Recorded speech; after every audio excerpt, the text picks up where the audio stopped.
Hello, this is Rudy Giuliani, and I'm back with Rudy's Common Sense. And today we have with us a very special guest, David Harris Jr. You all, of course, know David. He's been on before. He's got his wonderful own podcast that I know you listen to and pay a lot of attention to. He's an author.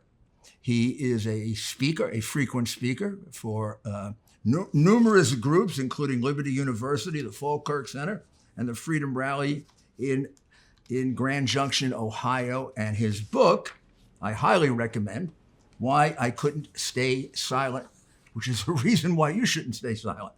Could be a really good motivator for you. And there's a lot I want to talk to David about because he knows a lot about many, many things.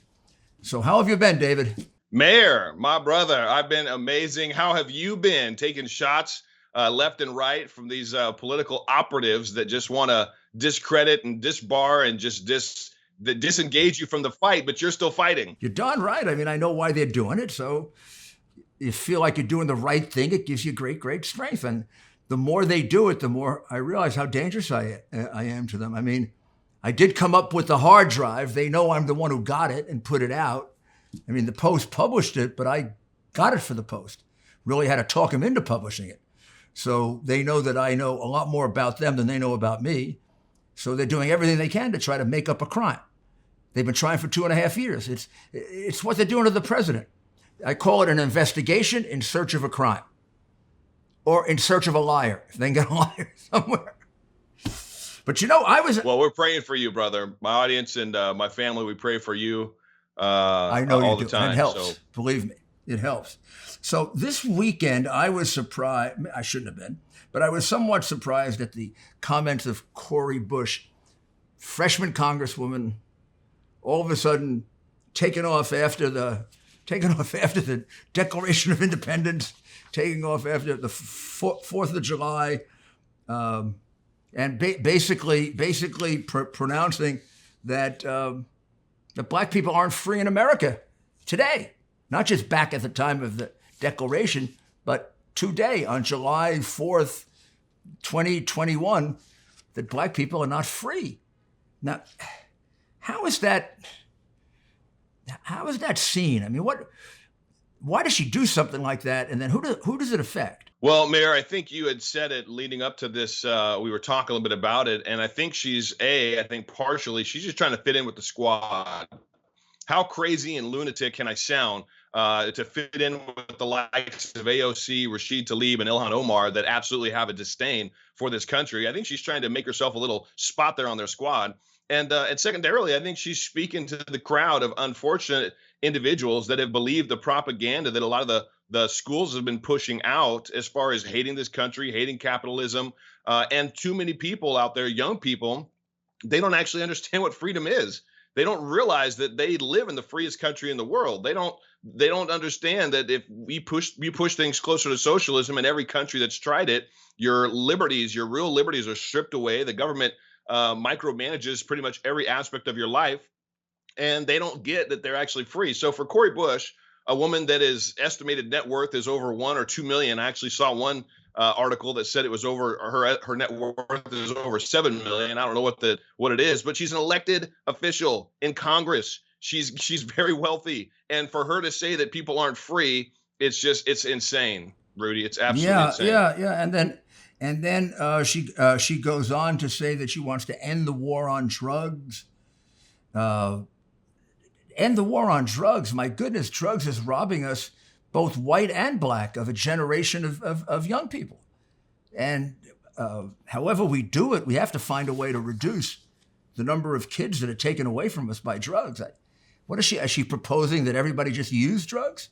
Again, one of those statements that when it's coming from somebody that it seems to be pretty often on the Democrat Party that say things that just don't make sense unless you see it through the lens of making everything about race. If she's saying that all blacks are the drug dealers, then she's saying end the war on black people. Again, it's like Planned Parenthood. These Democrats with their linguistics, they always have a way to try to turn and shift the narrative and put it into something that sounds good. But I mean, ending the war on drugs doesn't even sound good. So she went off her rocker there. but they try to make everything about race, and instead of making it about what it should be. We're all created equal. Our Constitution acknowledges that, admonishes that, and it says that every single one of us have the right to life, liberty, and pursue happiness, and we do.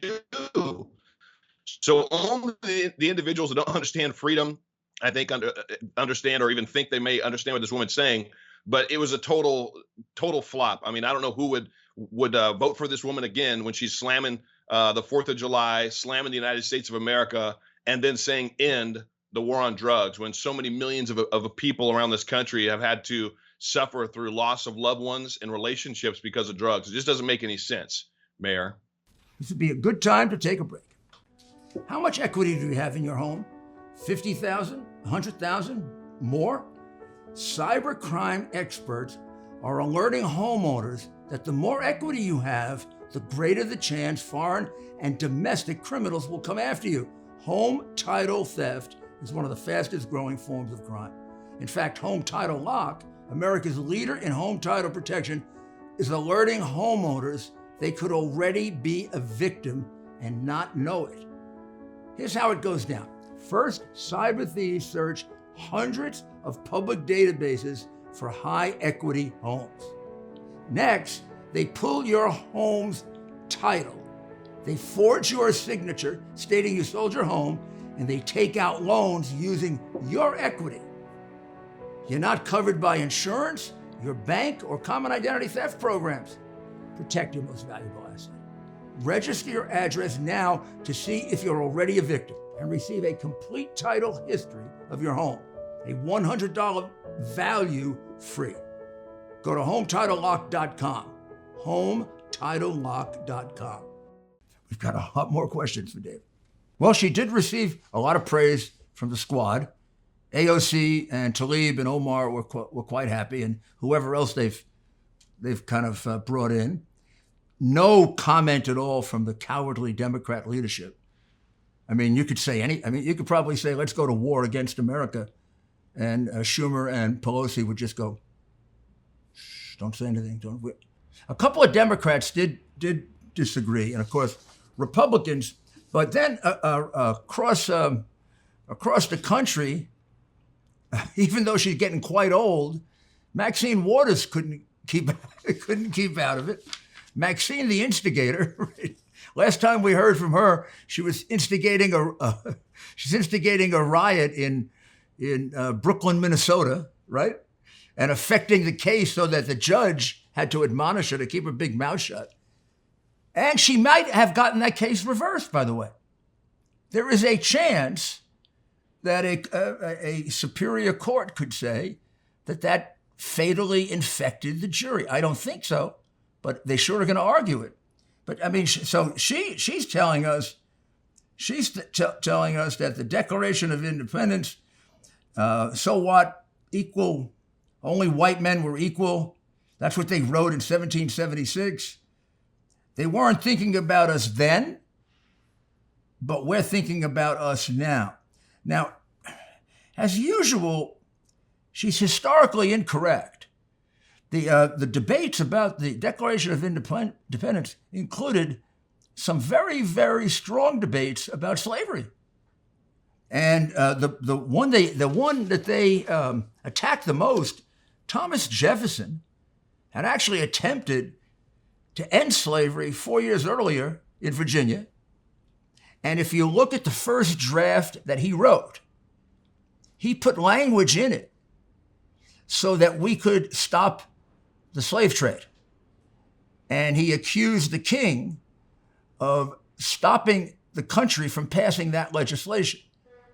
That was all in a paragraph in the Constitution, the Declaration rather, that he and Jefferson and Adams argued for.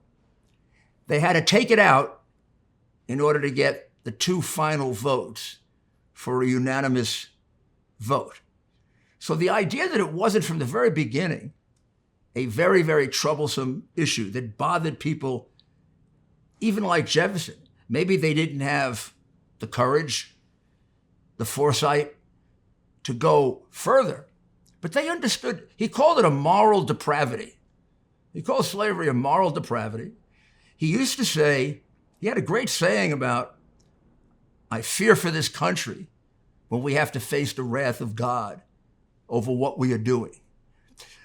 So putting those words, all men are created equal. He knew what he was doing. He was putting he's putting a poison pill in. You look at it and say, oh, all men are created equal, but not those men? And then women? So, okay.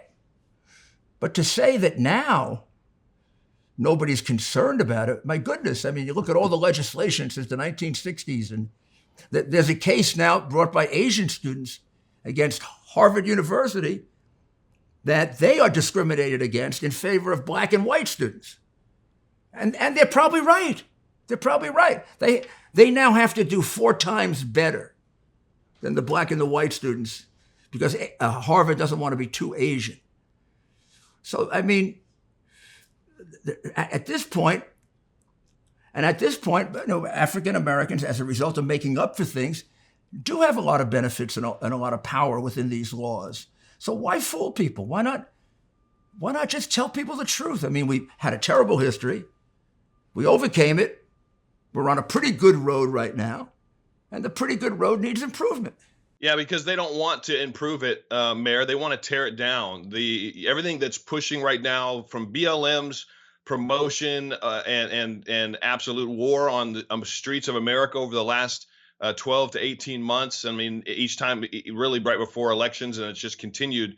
This one, CRT now is basically the next level of that, to push and indoctrinate our young people. We've got to understand that critical race theory makes race the lens through which its proponents analyze all aspects of American life, and it underpins identity politics on the ongoing effort to reimagine the United States. And when you think about reimagining something, we've heard that phrase, reimagining policing, from the left, from Democrats, and everywhere that they've tried to reimagine police or defund police or lower the support for police, it's wound up an absolute disaster. Some cities are actually begging now for more funding for police because the crime has skyrocketed. Shootings have skyrocketed. Crimes of a violent nature and carjacking and jackings and everything else have all gone through the roof. And yet this same group now is talking about reimagining the United States. Mayor, they want to just burn it down. I truly believe their ultimate agenda is just the destruction of this country. And I believe it's because the puppet master that's pulling the strings behind the scenes is Soros himself. And these are just different layers and different arms of his attack on this country. But it's very alarming to see how many teachers and the teachers union, 2.3 million teachers, that are vowing to teach critical race theory, which is literally teaching kids to be racist and to look at each other, look at other people based on the color of their skin and not on the content of their character. And it's a very slippery slope, Mayor, and it's one that we better wake up to and get ourselves away from very soon. So what's the connection, for people that might not quite understand it, between critical race theory and then the New York Times 1619, what we call curriculum? You know, the history they developed that should be taught to children in place of real history. Well, yeah, the 1619 Project and critical race theory tries to make the case that everybody, every white person, is racist, whether they understand it or not, whether they believe it or not. And such as because of the history of this country, the predominant English, Caucasian amount of founding fathers and people in this country that built everything, they just say that the entire system is racist. They say the entire structure is racist, that the rights that this country has made against the wrongs of slavery doesn't count. To say that we're not a free country and to say that blacks aren't free, like Cori Bush said, it's just ridiculous. This country has afforded more opportunities to the black community, Hispanic community, to any community based on their efforts, not based on the color of their skin. And unfortunately, CRT and these teachers unions, they're going along with literally trying to teach that everybody is racist and that you need to pay attention to color and not character. And it's something that if we don't get into our local school boards, this has been brewing for a while, Mayor. It hasn't it? This has been brewing for a while. And individuals in school boards and school board superintendents and supervisors, they have been voted in by individuals that either the patrons, the citizens of those areas aren't understanding. They're not aware of who they're voting for, and now these people are in positions of power to give the approval of what comes in for our kids. And we've got to take back our school board elections. We've got to take back the positions of power and authority in the local elections to make sure that we actually have a United States that we all want to live in and get to live in and enjoy the freedoms that we currently have. We'll be right back. I accomplished a lot in 2020, exposing the truth, establishing the relationship with you, working tirelessly for America. And I came to know the work and value of the people at American Hartford Gold. You see, you buy gold not only for what you know, but you buy gold for what you don't know. American Hartford Gold is the company you can trust when it comes to buying gold. They sell physical gold and silver delivered right to your door or inside of your IRA. In the precious metals industry, they are the highest rated firm in our country with an A+ from the Better Business Bureau and thousands of satisfied clients. Give them a call and tell them Rudy sent you. And be sure to ask them what I bought. And if you call them right now, they will give you up to $1,500 of free silver on your first order. Folks, these are uncertain times. The one thing you can count on to protect what you have worked so hard for is physical gold and silver. So don't wait. Call them now. Call 833-GOLD-777. That's 833-GOLD-777. Or text Rudy to 65532. Again, that's 833-GOLD-777. Or text Rudy to 65532. Thank you for returning to the interview with David. You know, I think an awful lot of people weren't paying enough attention to this. So I can remember 10, 15, maybe even 15 years ago, even when my children, not so much when they were in grammar school and high school, but when they were in college, I can remember they're telling me about teachers that seemed to be preaching and indoctrinating, and then I can remember friends telling me about their children hearing these strange things in school.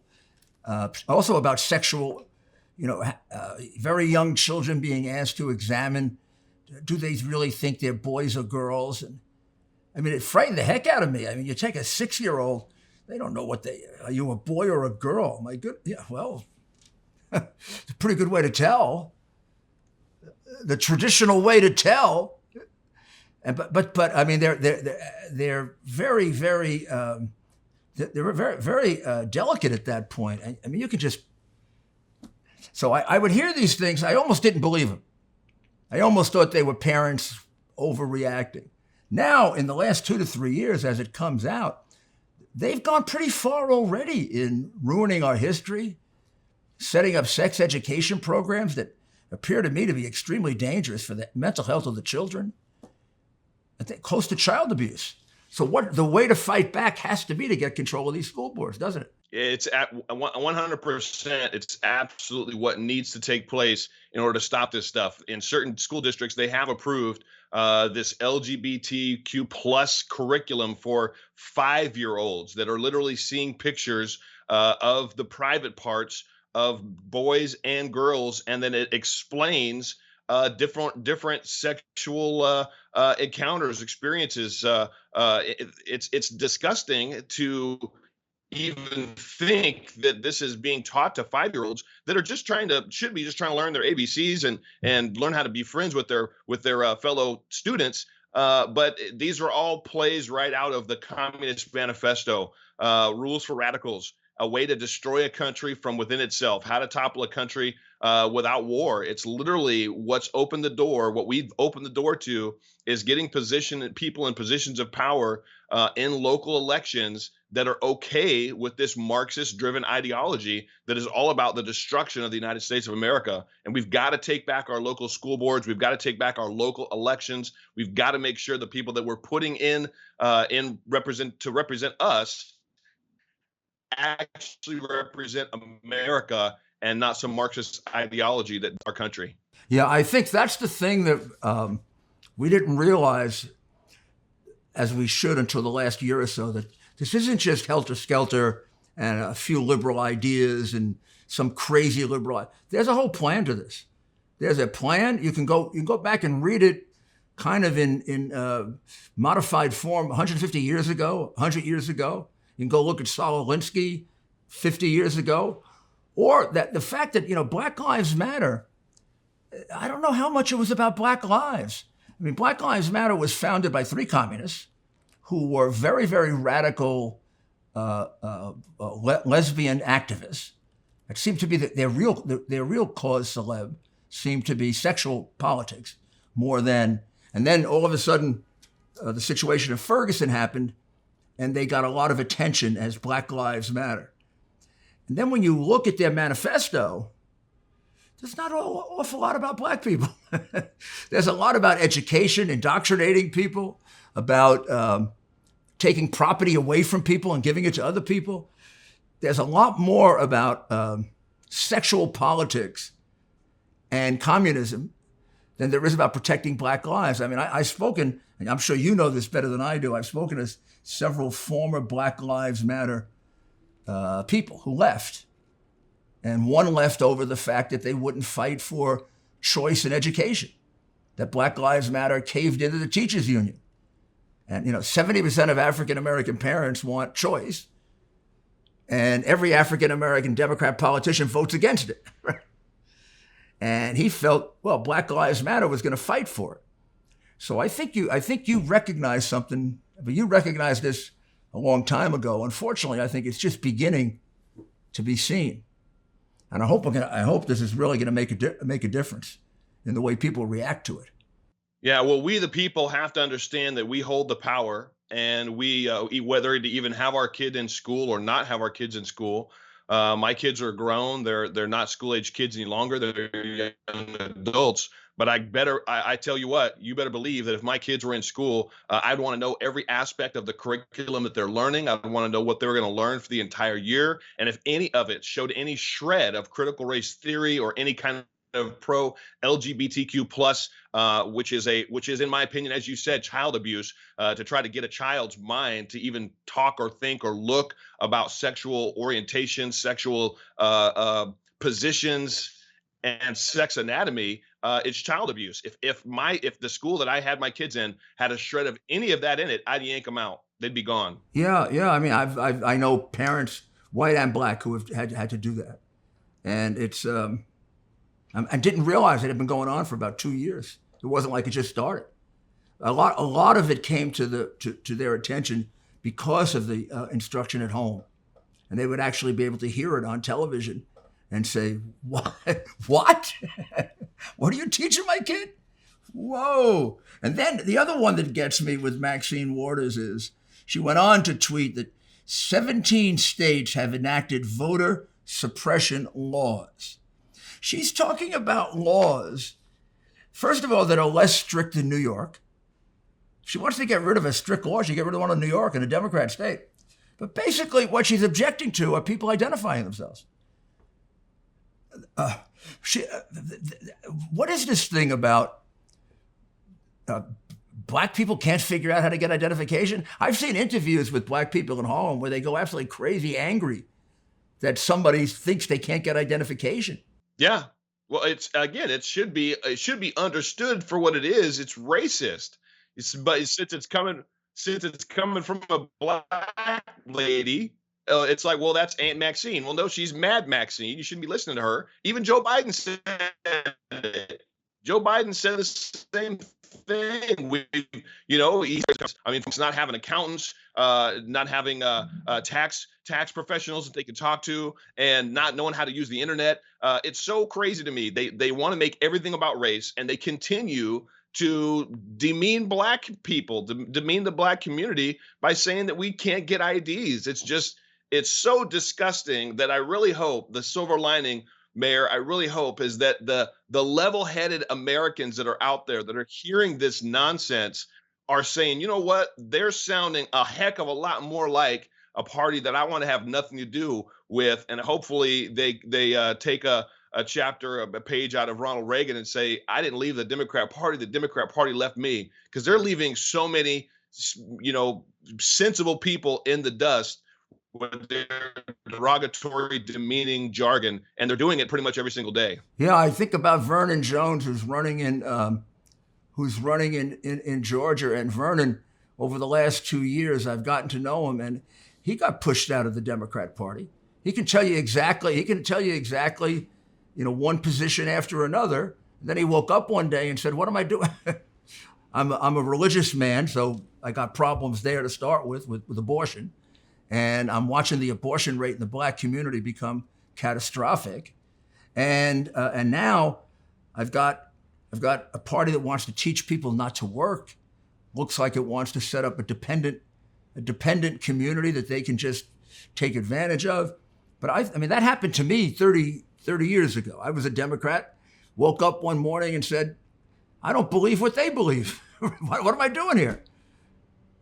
This is cultural. 97% of the people in Georgia, white and black, there's no difference between the two, have identification. Among other things, you get identification for welfare. So poor whites and poor blacks have identification. In fact, they almost all have identification because they get it in order to get their food stamps, welfare checks.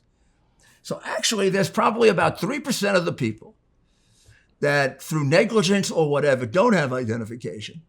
And you'd probably help them a lot, not just for voting, but for traveling on an airplane and getting into buildings if you got them identification. But it's a very small little percentage of people. It's not particularly white, not particularly black. Alcohol, they've got to have an ID. Time to take a short break. I've been sleeping on my pillows for some time. I love them. They're simply the very best pillows ever made. But I just found out that they also have a wide assortment of other incredible products like their mattress toppers, sheets, towels, and slippers, and more. Listeners have helped build My Pillow into the incredible company it is today, and Mike Lindell wants to give back to all of you.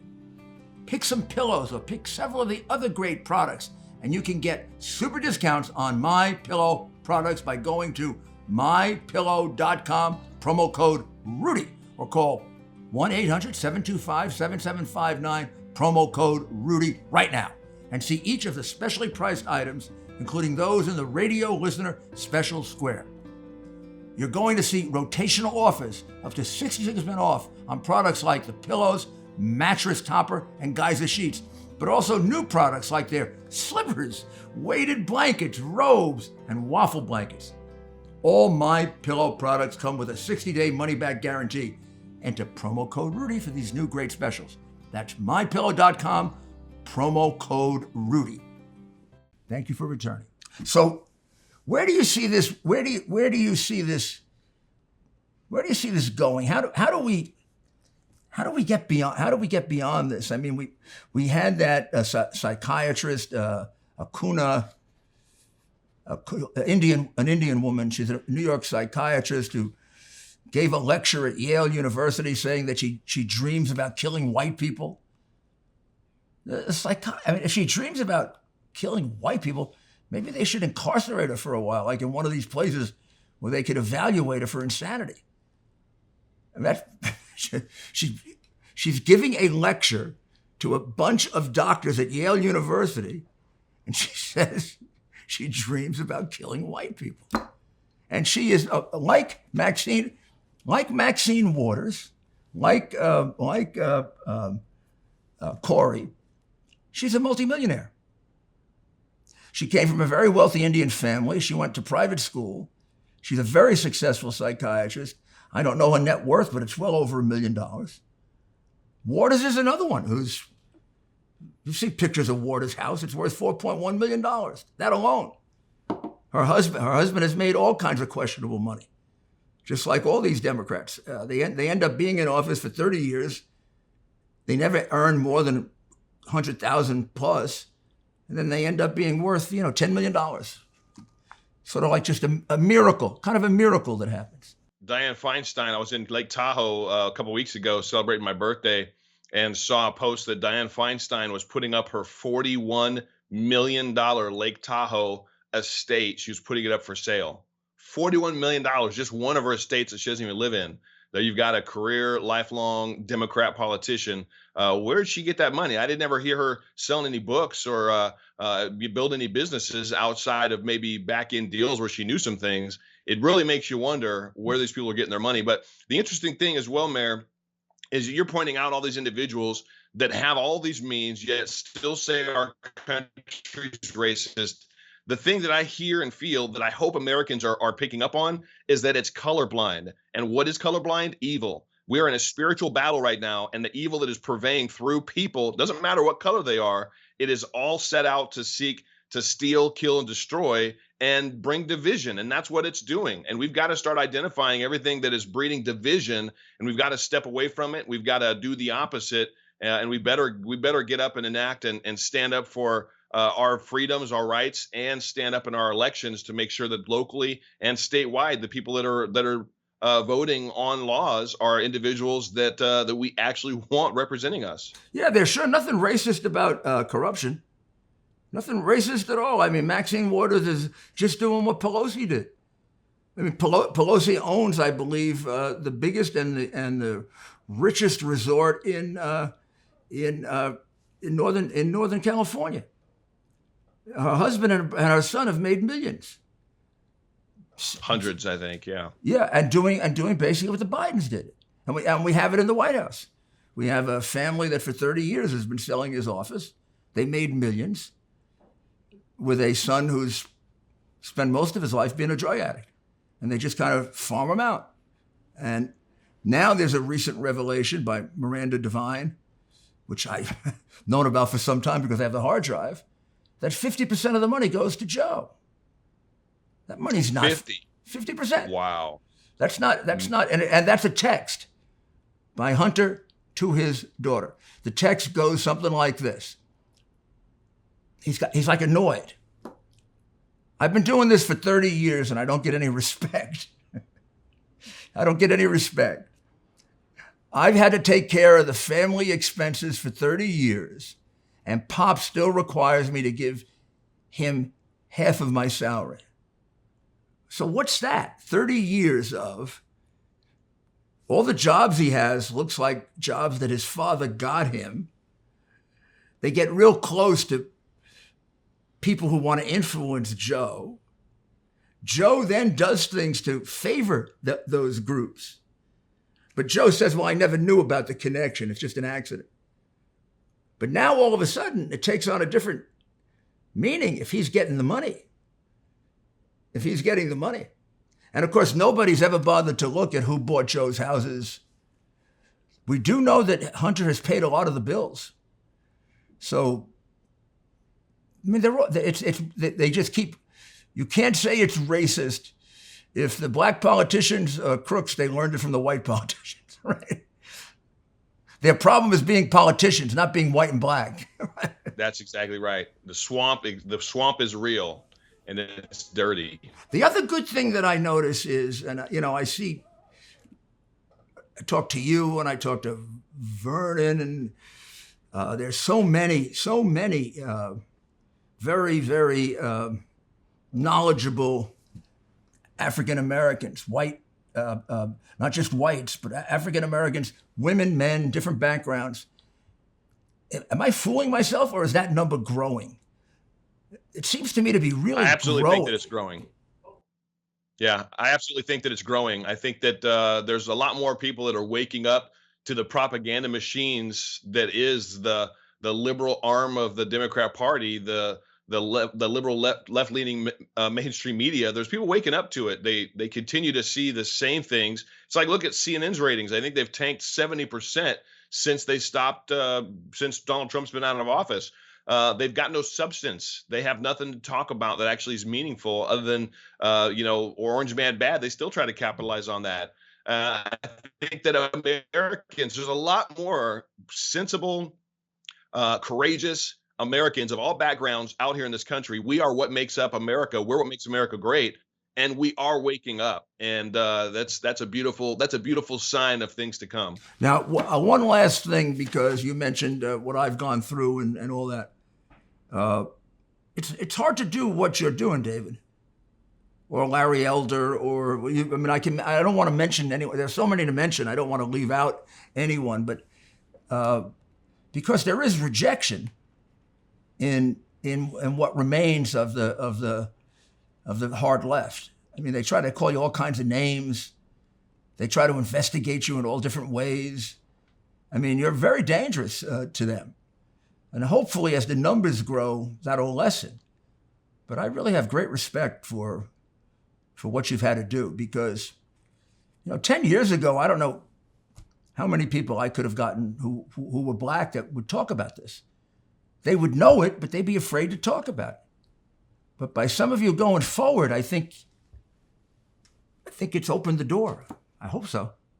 Well, I hope so. I think we all have a role to play. We all have a part that we can play.